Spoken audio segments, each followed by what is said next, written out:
आज आपण एका भन्नाट जगात डुकावणार आहोत, धातू विज्ञानाच्या जगात. म्हणजे साध्या खडकांपासून आपल्या रोजच्या वापरातले धातू कसे बनतात हे सगळं आपण बघणार आहोत. चला तर मग सुरू करूया हा प्रवास. तर विचार करा, जमिनीतून निघालेला हा अगदी सामान्य मातीसारखा दिसणारा खडक या अशा चकचकीत उपयोगी कॅनमध्ये कसा काय बदलतो, याच जादुई प्रवासाची गोष्ट आज आपण उलगडणार आहोत. बरं, कुठल्याही गोष्टीला बदलायचं असेल तर आधी तिला समजून घ्यावं लागतं, नाही का? मग चला आधी हे बघूया की धातूंमध्ये असं काय खास आहे जे त्यांना इतकं उपयोगी बनवतं. धातू आणि अधातूंमधला फरक तर अगदी सहज लक्षात येतो. एका बाजूला आहेत धातू चमकदार, ज्यांना आपण ठोकून पातळ पत्रे बनवू शकतो किंवा खेचून तारा काढू शकतो, आणि हो, ते उष्णता आणि विजेचे उत्तम वाहक आहेत. दुसऱ्या बाजूला आहेत अधातू, अगदी उलट, निस्तेज, ठिसूळ आणि दूरवाहक. याच खास गुणधर्मांमुळे धातू आपल्यासाठी इतके महत्त्वाचे ठरतात. आता आपण एका अत्यंत महत्त्वाच्या संकल्पनेकडे वळूया. ती आहे अभिक्रियाशीलता श्रेणी. सोप्या भाषेत सांगायचं तर ही धातूंची एक प्रकारची रँकिंग आहे. कोणता धातू किती लवकर आणि किती तीव्रतेने रासायनिक अभिक्रिया करतो हे यावरूनच ठरतं. आणि धातू विज्ञानासाठी तर ही गुरुकिल्लीच आहे असं समजा. बघा, या श्रेणीत सगळ्यात वर आहेत पोटॅशियम, सोडियमसारखे हायपर ॲक्टिव्ह धातू, इतके की हवेच्या संपर्कात आले तरी पेट घेतात. मग मध्ये येतात मॅग्नेशियम, ॲल्युमिनियम, लोखंडासारखे मध्यम अभिक्रियाशील धातू. आणि सगळ्यात शेवटी खाली आहेत सोने, प्लॅटिनमसारखे एकदम शांत, स्थिर धातू. ते सहजासहजी कुणाशी अभिक्रिया करत नाहीत. आणि हो, याच श्रेणीवरून ठरतं की कोणत्या धातूला काढायला किती मेहनत लागणार आहे. ठीक आहे, मग आता गुणधर्म तर कळले. आता थेट त्या प्रक्रियेबद्दल बोलूया जी आपल्याला या खडकापासून धातूपर्यंत घेऊन जाते. तर धातुविज्ञान म्हणजे नेमकं काय? हे असं विज्ञान आणि तंत्रज्ञान आहे जे आपल्याला सांगतं की खडकामधून म्हणजे धातुकांमधून धातूंना बाहेर कसं काढायचं आणि त्यांना वापरासाठी शुद्ध कसं करायचं. ही सगळी प्रक्रिया समजून घेण्यासाठी दोन शब्द लक्षात ठेवणं खूप गरजेचं आहे. पहिला म्हणजे धातूक. हा तो मौल्यवान भाग आहे ज्यातून आपल्याला धातू मिळवायचा आहे. आणि दुसरा शब्द आहे गँग किंवा मृदा अशुद्धी, म्हणजे वाळू, माती, दगड असा सगळा नको असलेला कचरा जो धातुकासोबत मिसळलेला असतो. ही पूर्ण प्रक्रिया खरं तर 3 मुख्य पायऱ्यांमधून जाते. पहिली पायरी आहे सहंतीकरण, म्हणजे धातुकामामधून तो सगळा कचरा, ती गँग काढून टाकणे. दुसरी पायरी म्हणजे निष्कर्षण, जिथे आपण शुद्ध धातुकामामधून धातू वेगळा करतो. आणि शेवटची तिसरी पायरी आहे शुद्धीकरण, जिथे आपल्याला एकदम 100% शुद्ध धातू मिळतो. हे सगळं ऐकायला थोडं किचकट वाटतंय, नाही का? चला सोपं करूया. आपण ॲल्युमिनियमचं उदाहरण घेऊ आणि ही प्रक्रिया प्रत्यक्ष कशी काम करते ते बघूया.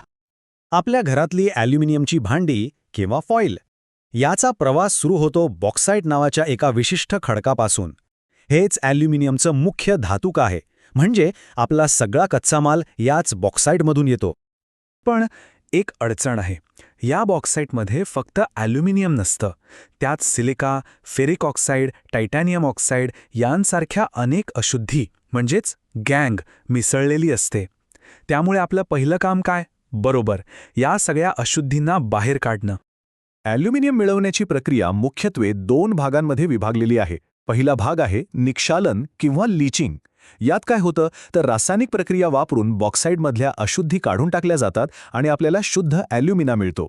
आणि दुसरा भाग आहे विद्युत अपघटनी क्षपण, जिथे आपण विजेचा वापर करून या ॲल्युमिनामधून शुद्ध ॲल्युमिनियम वेगळं करतो. ठीक आहे, तर निक्षालन झालं आणि आपल्याकडे आता शुद्ध ॲल्युमिनाची पांढरी शुभ्र पावडर आहे. पण या पावडरमधून आपल्याला चकचकीत धातू कसा मिळणार, हेच तर खरं आव्हान आहे. आणि हे आव्हान मोठं का आहे? कारण शुद्ध ॲल्युमिनाचं द्रवणांक म्हणजे वितळण्याचा बिंदू तब्बल 2000 डिग्री सेल्सिअसपेक्षा जास्त आहे. विचार करा, इतकं तापमान निर्माण करणं आणि सांभाळणं किती अवघड आणि खर्चिक असेल. मग यावर उपाय काय? इथेच शास्त्रज्ञांनी एक जबरदस्त युक्ती शोधून काढली. त्यांनी एक गुप्त घटक वापरला आणि तो म्हणजे क्रायोलाइट. आणि या क्रायोलाइटची जादू बघा. ॲल्युमिनामध्ये क्रायोलाइट आणि थोडं फ्लोरोस्पार मिसळताच त्याचा द्रवणांक 2000 डिग्रीवरून थेट 1000 डिग्री सेल्सिअसवर येतोय, म्हणजे निम्मा. यामुळे ही प्रक्रिया एकदम सोपी आणि कमी खर्चिक होते. आता तापमान नियंत्रणात आलंय. वितळलेल्या ॲल्युमिनामधून शुद्ध ॲल्युमिनियम वेगळे करण्यासाठी शेवटचा टप्पा सुरू होतो, तो म्हणजे विद्युत अपघटनी क्षपण. यात नावाप्रमाणेच विद्युत प्रवाहाचा वापर करून ॲल्युमिनियम आणि ऑक्सिजनचे रासायनिक बंध तोडले जातात आणि आपल्याला शुद्ध धातू मिळतो. त्या टाकीच्या आत नेमकं काय घडतं? तर तिथे 2 इलेक्ट्रोड असतात, एक निगेटिव्ह कॅथोड आणि दुसरा पॉझिटिव्ह ॲनोड. वितळलेलं ॲल्युमिनियम निगेटिव्ह चार्ज असलेल्या कॅथोडकडे आकर्षित होतं आणि तिथे शुद्ध ॲल्युमिनियमच्या स्वरूपात जमा होतं. आणि उरलेला ऑक्सिजन तो पॉझिटिव्ह चार्ज असलेल्या ॲनोडकडे जातो आणि ऑक्सिजन वायू म्हणून बाहेर पडतो. इथे एक गमतीशीर गोष्ट घडते. ॲनोडवर जो ऑक्सिजन वायू तयार होतो तो तिथेच थांबत नाही. हे ॲनोड कार्बनचे बनलेले असल्यामुळे तो ऑक्सिजन थेट त्या कार्बनसोबतच अभिक्रिया करतो आणि यामुळे कार्बन डायऑक्साईड तयार होऊन ॲनोड हळूहळू जळून जातात, म्हणजे झिजतात. म्हणूनच त्यांना वेळोवेळी बदलावं लागतं. तर या सगळ्या प्रक्रियेतून आपण काय शिकलो याचा शेवटचा आणि महत्त्वाचा भाग बघूया. थोडक्यात सांगायचं तर सहतीकरण आणि विद्युत अपघटन यांसारख्या वैज्ञानिक प्रक्रिया वापरून आपण एका सामान्य अशुद्ध बॉक्साईट खडकाचं रूपांतर एका शुद्ध, मजबूत आणि अत्यंत हलक्या ॲल्युमिनियम धातूमध्ये करतो. ठीक आहे, प्रक्रिया तर आपल्याला समजली. पण इथे एक मोठा प्रश्न निर्माण होतो. निसर्गात सापडणारी ही उच्च गुणवत्तेची धातुके जर एक दिवस संपली तर काय होईल? आपल्या या मौल्यवान धातूंची गरज आपण कशी पूर्ण करणार? यावर विचार करायला हवा.